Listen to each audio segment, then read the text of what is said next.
한국의 교육방송국이 있습니다. KBS, MBC처럼 EBS가 있습니다. 미국에 오래 계신 분은 전혀 모를 방송이지만은 아무튼 이 교육방송국에서 하는 프로그램들이 좋은 게 많습니다. 다큐멘터리가 되게 좋은 게 있는데요.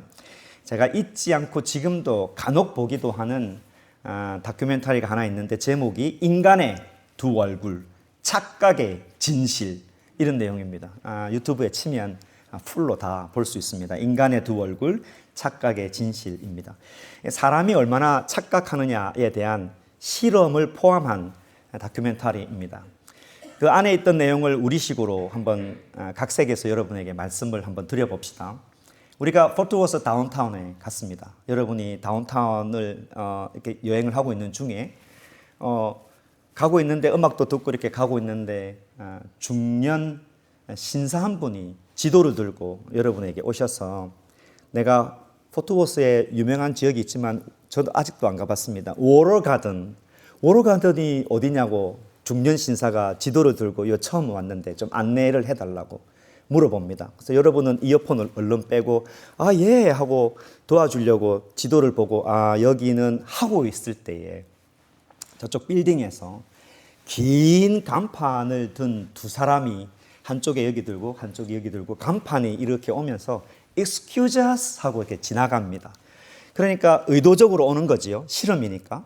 그래서 여러분과 이 중년 신사의 가운데 길을 지나갑니다. 그러니까 잠깐 떨어지게 되지요.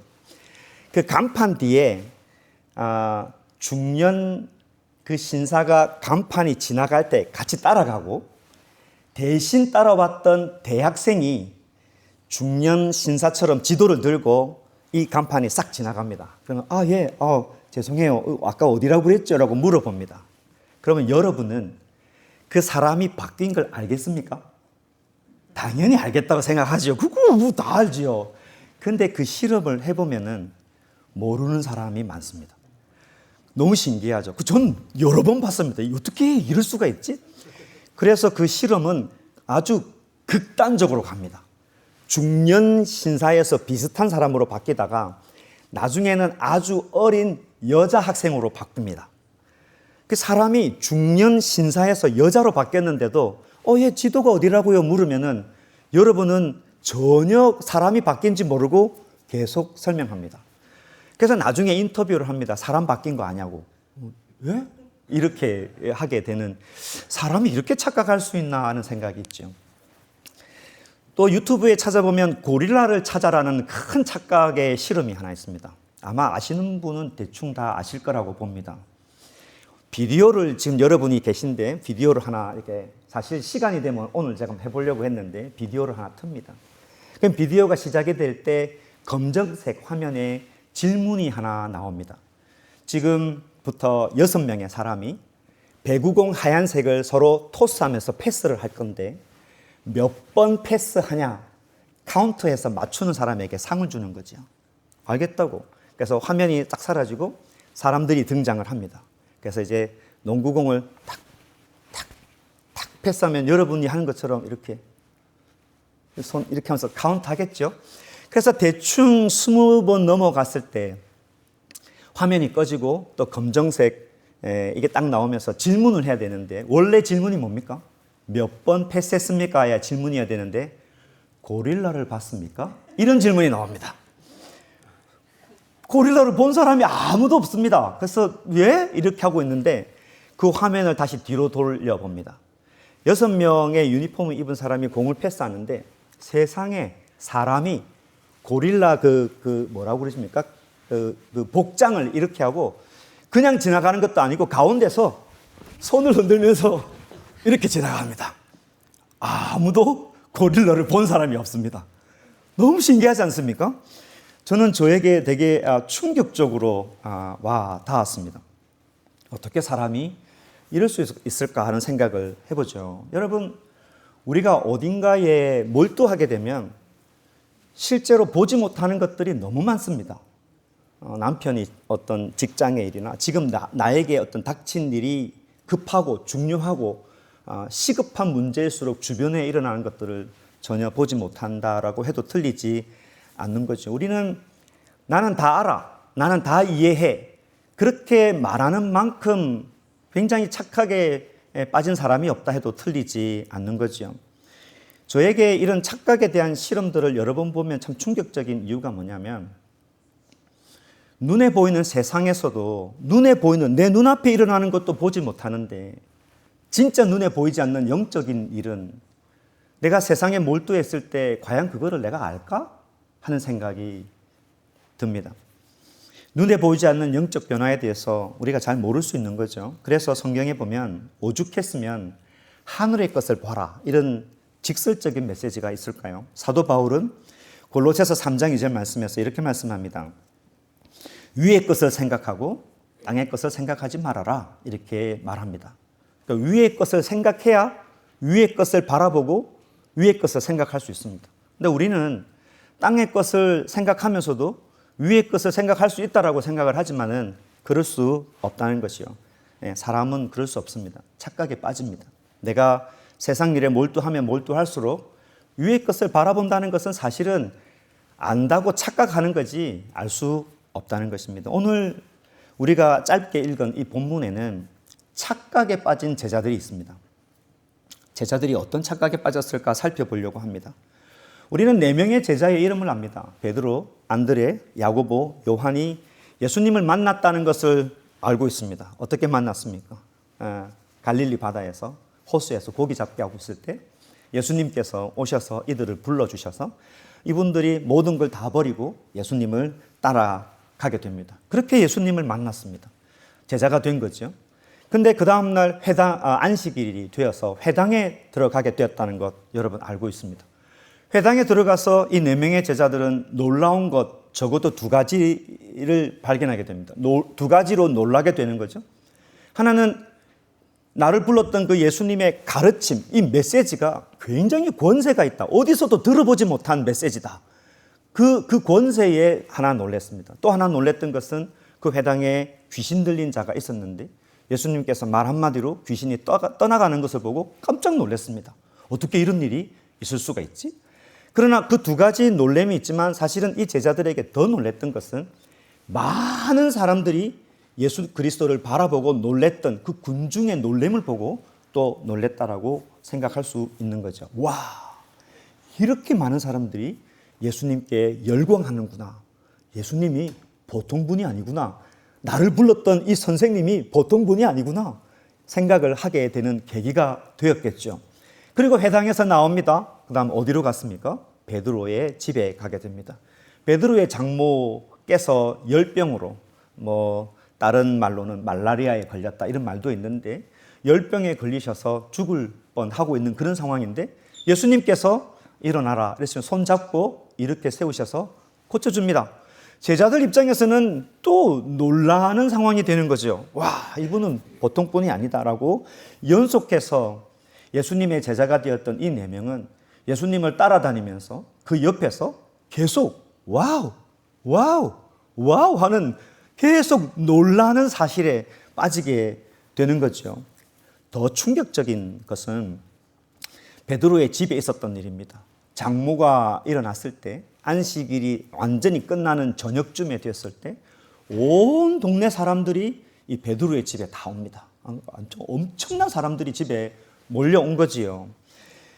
여러분이 그 자리에 있었다면 얼마나 열광했겠습니까? 아무도 보지 않는 초라한 고기 비린내 나는 집이었는데 동네 사람들이 예수님이 여기 계시다는 이유로 다 몰려왔습니다.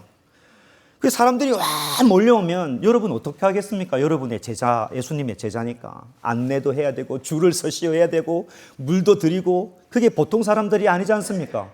병 들린 사람, 몸에 냄새 나는 사람, 귀신 들린 사람, 제정신이 아닌 사람들이 얼마나 많았겠습니까? 병이 고쳐집니다. 귀신이 떠나갑니다.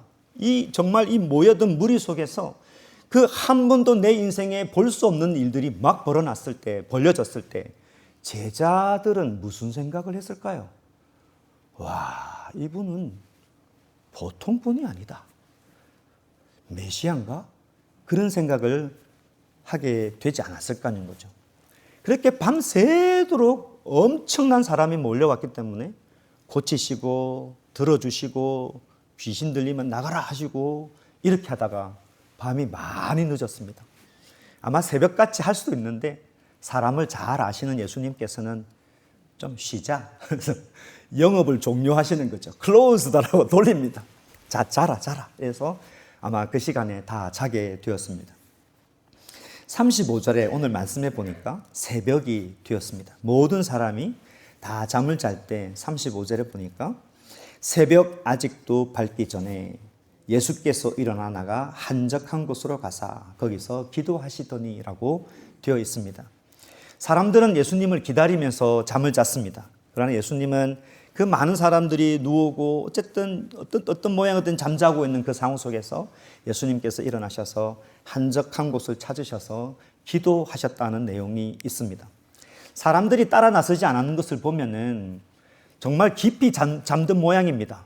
근데 이 사람들 마음속에는 예수님이 일어나면 제일 먼저 내가 고침받아야지. 예수님 일어나면 제일 먼저 내가 예수님 만나야지. 그런 마음으로 있었지 않겠습니까?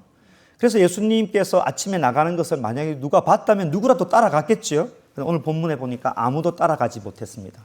이른 새벽이 되었습니다. 그런데 조금 있다가 날이 좀 많이 밝아졌을 거라고 생각이 됩니다. 새벽에 나가셨는데 아침이 충분히 되었을 때 상상컨대 9시 하여튼 날이 좀 밝았는데 제자들이 예수님이 없어진 걸 알았습니다. 예수님 봤어? 모르는데? 그래서 예수님을 찾아 나가기 시작합니다. 오늘 본문에 보면은 예수님의 뒤를 따라갔다라고 되어 있지만 영어로 보면 looking for입니다. 예수님이 사라져서 찾으러 다닌 겁니다. 예수님 어디 가셨어? 점점점 범위를 넓히면서 예수님을 찾으러 가다가 상상하지 못했던 곳, 아무도 가지 않을 것이라고 생각했던 그 한적한 곳에서 기도하시는 예수님을 발견하게 됩니다. 여기서 우리가 던질 수 있는 질문은 내가 예수님의 제자라면, 예수님을 따르는 사람이라면 이때 굉장히 섬세한 질문을 했어야 합니다. 왜 예수님이 여기 왔지? 라고 생각하고 질문할 수 있어야 합니다. 신앙의 길을 갈 때는 질문을 잘 던지는 게 필요합니다. 왜 예수님은 자기를 따르는 열광하는 미친 듯이 예수님을 따르겠다고 생각하는 이 많은 사람을 놔두고 왜 여기 와서 기도하시지? 그때 그 당시 바리새인들은 기도할 때 선생이라고 하는 사람들은 넓은 데서 많은 사람들이 보는 앞에서 대낮에 큰 소리로 보란 듯이 기도하는데 왜 내가 따르는 이 선생은 이 새벽에 한적한 곳에 아무도 안 찾는 그곳에 아무도 보지 않는 이곳에 와서 기도하실까? 그 기도는 무슨 기도일까? 그러면 예수님을 만났을 때 예수님 왜 기도하십니까? 왜 여기서 기도하세요? 무엇을 위해서 기도하셨습니까? 궁금합니다 라고 하는 게 제자의 당연한 질문일 텐데 그렇게 섬세하지 못했습니다. 오늘 보면 황당한 질문을 합니다. 제자들이 착각에 빠져 있었던 거죠. 37절 말씀입니다. 여러분 한번 읽어보겠습니다. 같이 읽겠습니다. 시작. 예수님을 만났습니다.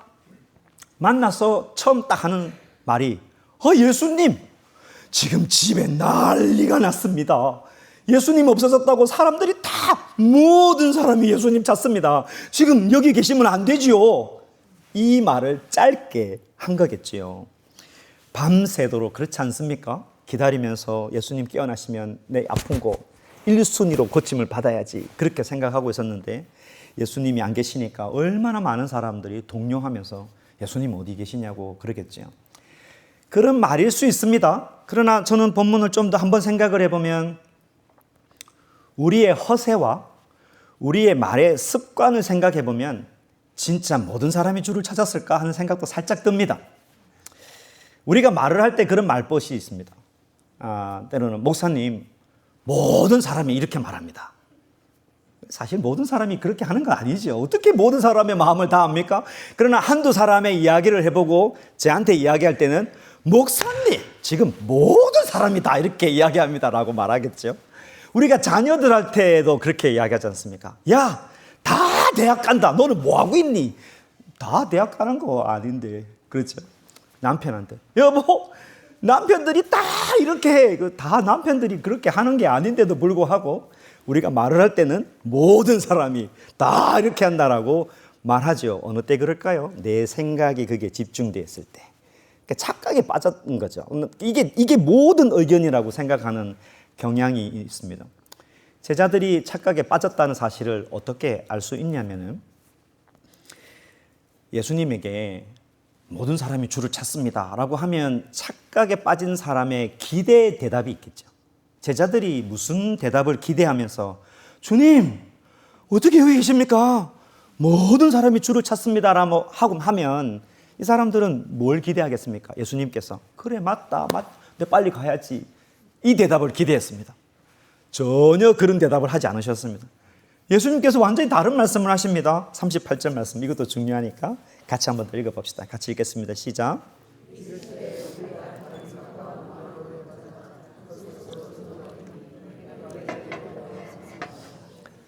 그 가버나움의 베드로의 집에 가지 않습니다. 사람들이 기다리고 있음에도 불구하고 많은 사람들이 메시아라고 생각하며 열광을 하고 있는 그 자리에 예수님 가지 않습니다. 그러면서 하시는 말씀이 다른 마을로 가자, 가까운 마을로 전도해야 된다. 내가 이를 위해서 이 땅에 왔다라고 말씀을 하게 되지요. 여러분이 그 자리에 있었으면 4명의 제자 중에 한 사람이라면 그때 예수님의 말씀을 듣고 무슨 생각을 할까요?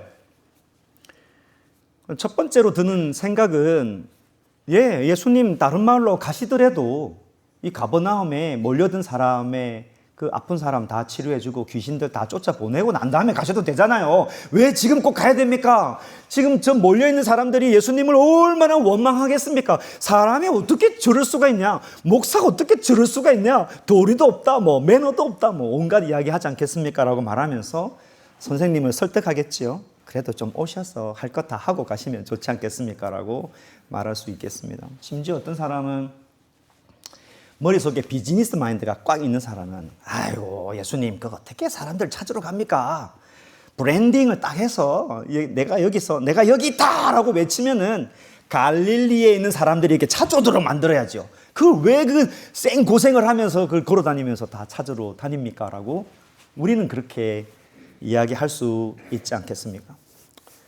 이렇게 말하는 우리들이나 그 당시에 제자들이 생각했던 그 착각에 빠진 이유를 가만히 생각을 해보면 다 우리가 경험했던 것들 때문입니다.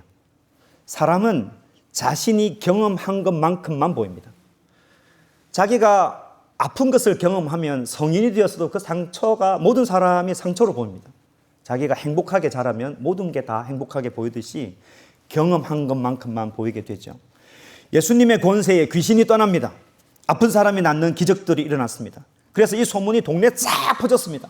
모든 사람, 온 마을에 동네 사람들이 예수님께 나왔습니다. 제자들에게 이 사람들이 묻지 않겠습니까? Where is Jesus? 예수님 어디 계시냐? 그러면 여러분이 예수님의 제자라면 흥분되지 않겠습니까? 마치 이 사람들의 인기에 힘입어서 열광하는 군중 앞에 제자들이 자기들도 뭔가 된 것처럼 착각하지 않겠냐는 거죠. 그래서 심지어 하나님의 아들이신 예수님에게도 그런 착각을 하는 겁니다. 주님은 거기 계시면 안 되고 여기 계셔야죠 라고 생각하게 되는 거죠.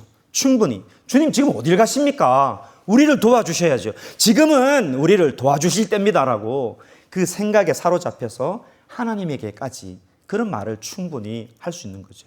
요즘 정치 선동하는 어느 목사님처럼 하나님 지금 나를 도와주지 않으면 나도 하나님 가만두지 않는다 이렇게 이야기하는 어느 분과 마찬가지로 완전히 착각에 빠져 있는 거죠. 왜 그렇게 착각을 합니까? 내 어젠다가 너무 중요하기 때문입니다. 내 필요가 너무 중요한 거예요. 이 문제가 해결되는 게 너무 중요하기 때문에 그런 겁니다. 이게 남 이야기 아닙니다. 우리도 우리의 문제에 사로잡혀 있으면 우리의 기도도 달라집니다. 기도할 때 내가 원하는 것, 내가 바라는 것만 하나님, 나 책임지세요. 하나님 지금 나를 책임져야 됩니다. 나 반드시 도와줘야 됩니다. 라고 하나님께 강압적으로 이야기하게 되는 거죠. 한 2시간 동안 울고 콧물 흘리면서 막 아버지 하고 열심히 기도한 것 같은데 2시간의 기도를 요약을 해보면 도와주세요! 이거 반드시 관철시켜 주세요. 그런 마음이 됩니다. 틀렸다, 맞았다 이걸 떠나서 뭐가 부족하냐 하는 거죠. 뭐가 부족합니까? 내 것을 다 내려놓고 아버지의 뜻을 구하지 않는다는 겁니다. 내 뜻만 자꾸 이야기하고 있는 것이지 지금 이 상황에서, 이 몰려든 상황 속에서, 이 필요 속에서 나의 뜻, 나의 생각, 나의 어떤 고집이 중요한 게 아니라 이 상황 속에서 아버지 하나님은 어떤 뜻을 갖고 계십니까? 라고 묻지 않는다는 거죠. 언제? 우리의 생각이 집착으로 고정될 때 그럴 수 있는 겁니다. 잠언 3장 5절 6절 말씀에 이렇게 되어 있습니다. 너는 마음을 다하여 여호와를 신뢰하고 내 명철을 의지하지 말라. 너는 범사에 그를 인정하라. 그리하면 내 길을 지도하시리라. 내 길을 가는 게 아니죠. 내 길을 가면 끝에는 내 길입니다. 그러나 모든 기로에 서서 아버지의 뜻이 어딜까, 무엇일까라고 묻기 시작하면 그 아버지의 길을 가게 되어 있고 하나님께서 내 길을 인도할 것이다 라고 말씀해 주는 거죠. 인생에 생각해 보면 모든 막힌 문제는 내 시각 때문입니다. 내가 그렇게 바라보기 때문입니다. 미운 사람은 한정없이 밉습니다. 왜냐? 내가 밉게 바라보기 때문입니다. 내가 좋은 사람은 그 사람이 무슨 짓을 해도 다 이해가 됩니다. 왜냐? 내가 그렇게 바라보기 때문인 거지요. 내 눈에는 남편이 답답해 보이고 내 눈에는 아내가 어이없어 보일 수가 있고 부모의 눈에는 자녀가 한없이 철없어 보이고 자녀의 눈에는 어른들이 꼰대처럼 보이겠지요. 그렇게 보기 때문입니다. 그렇게 보기 때문인 거예요. 우리의 시각에 문제가 있죠. 사실 이럴 때 똑같은 상황은 아니지만은 베드로의 집에 이런 난리가 난 이런 아주 급박한 상황에 직면하게 되었을 때 베드로의 집 같은 상황이 아니더라도 여러분의 인생을 돌이켜보면 지금 빨리 결단해야 하고 뭔가 해야 되는 이 상황이 왔을 때 여러분이 차분하게 아버지의 뜻이 어디 있을까라고 물을 수 있는 힘이 있냐는 거죠. 우리는 원수를 죽여달라고 기도합니다. 하나님, 저 원수 덩어리 제거해 주세요. 이건 열심히 기도합니다. 그러나 왜 내가 저 사람을 사랑해야 됩니까? 아버지의 뜻이 어디 있습니까? 라고 기도는 하지 않습니다. 애초에 우리는 내가 싫어하는 것에 대해서는 기도하지 않습니다. 애초에 나는 가고 싶지 않는 곳을 향해서 기도하지 않습니다. 내 가고 싶고 하고 싶고 이루고 싶은 것을 위한 기도는 하지만은 하나님의 뜻이지만 내가 가고 싶지 않는 곳에 대해서는 기도하지 않는 우리의 모습이 있는 거죠. 오늘 본문에 우리와 닮은 제자들이 한적한 곳에서 기도하시는 예수님을 보고 중요한 질문을 해야 합니다. 그 질문이 뭐라고 했습니까? 왜 바리새인들처럼 그렇게 기도하지 않으시고 한적한 곳에서 홀로 기도하십니까? 라고 질문해야 합니다. 그것은 제자들의 입장에서는 금방 눈에 띄는 이상한 일입니다. 왜냐하면 그때 선생님들은 그렇게 기도했으니까. 한 번도 보지 못했던 선생님이 이런 곳에서 이렇게 기도하시니까 너무너무 궁금한데도 불구하고 전혀 질문을 하지 않는 거죠. 우리가 질문 한번 해봅시다. 왜 예수님 여기서 기도하십니까? 당연히 오늘 본문을 보면서 여러분 질문을 던져야 합니다. 왜 기도하셨을까요? 우리는 능력이 부족하면 기도를 통해서 능력을 채우려고 합니다. 예수님께서 막 귀신아 나가라, 우와 뭐 아이언맨이 쏘듯이 막 귀신아 나가라 하고 있는데 뭔가 힘이 딸려가지고 기도하면서 하나님한테 힘 주세요 그러려고 예수님께서 기도하러 나가셨습니까?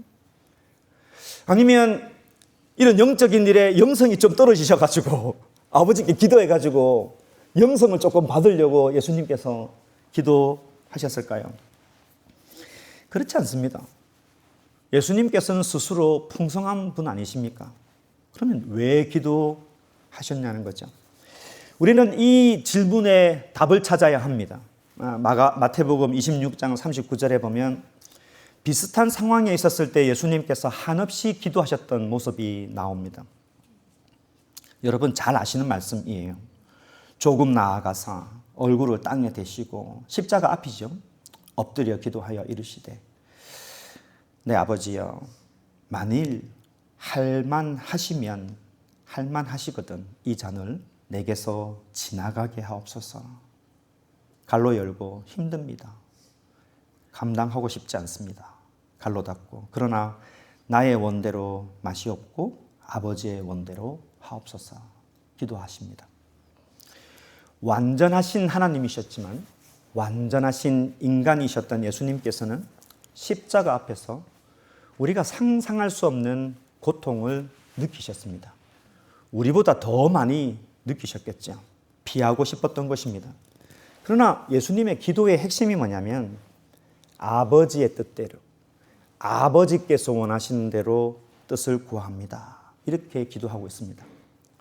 점점 네일다운하고 있습니다. 잘 따라오셔야 합니다. 여러분, 나의 뜻을 구하는 기도는 내 뜻을 구하는 기도는 힘들이지 않아도 할 수 있습니다.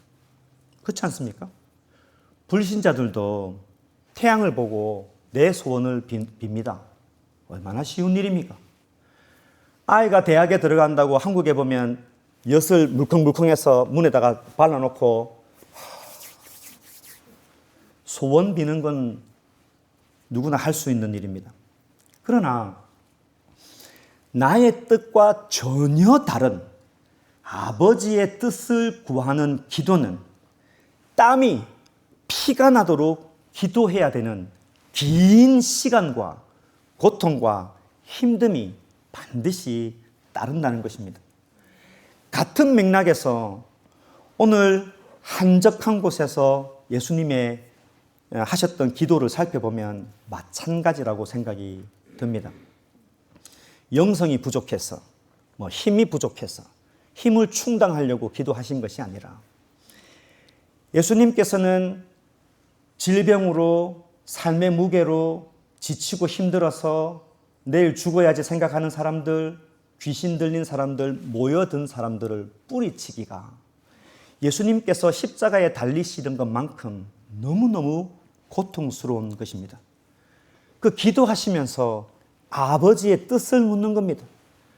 내 마음은 여기를 가고 싶은데 아버지의 뜻은 인기나 명예나 질병 고치는 거나 귀신 떠나보내는 것이 너의 사역이 아니라 만방의 복음을 알리는 것이 또 십자가 구원의 때를 지키는 것이 정해진 하나님의 때에 네가 십자가에 오르는 것이 너의 길이다 라고 하는 그 말씀을 지키려고 새벽에 그렇게 피곤한 시간에 자신을 깨워서 기도하셨다는 것이죠.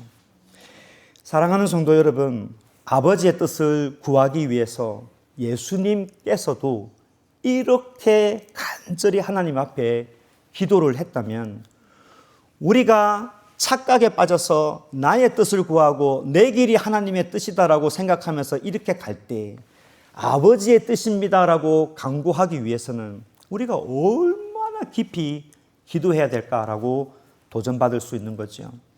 그래서 이제 우리는 왜 예수님께서 한적한 곳에서 기도하셨는지 이해가 됩니다. 예수님조차도 우리를 착각하게 만들 수 있는 환경에서 떠나셨다는 겁니다. 되게 중요한 것이죠. 착각에 만드는 현장에서 떠나야 한다는 것입니다. 가끔씩 이런 이야기 듣습니다. 목사님, 시간이 없어서 직장에서 출근하는 길에 차에서 저는 기도합니다. 애 키운다고 여유가 없어서 설거지하면서 저는 기도합니다. 직장에서 너무 바빠서 점심밥 먹고 잠깐 하고 저는 기도 생활 그렇게 합니다. 학교 수업이 너무 바빠가지고 그냥 짬내서 잠깐 기도합니다. 도넛 튀기면서 밀가루 반죽하면서 저는 기도합니다. 이런 이야기 자주 듣습니다. 맞습니다.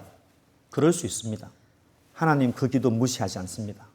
여러분이 한숨만 쉬어도 하나님 들어주십니다. 여러분 아버지 도와주세요라고 하면 반드시 도와주십니다.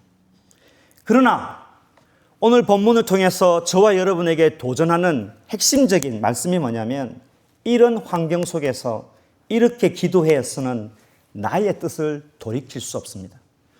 여전히 우리는 내 생각, 나의 뜻, 나의 고집을 하나님의 뜻이라 생각하며 그냥 집착하며 기도할 수 있는 것입니다.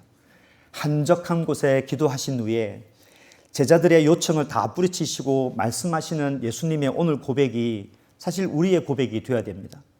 예수님께서 38절에 이렇게 말씀하시지요. 이르시되 우리가 다른 가까운 마을로 가자. 거기서도 전도해야 된다. 내가 이를 위해서 왔다 라고 말합니다. 오늘 우리에게 도전을 한다면 하나님께서 여러분을 다 부르셨습니다. 지옥 갈 사람들인데 영생을 선물로 주시고 이 세상을 새로운 피조물로 다시 선물로 살도록 해 주셨습니다. 그렇다면 하나님 앞에서 나의 존재는 이렇습니다. 내가 이런 이유 때문에 살아갑니다라고 나는 무슨 고백을 할 수 있느냐는 것이지요.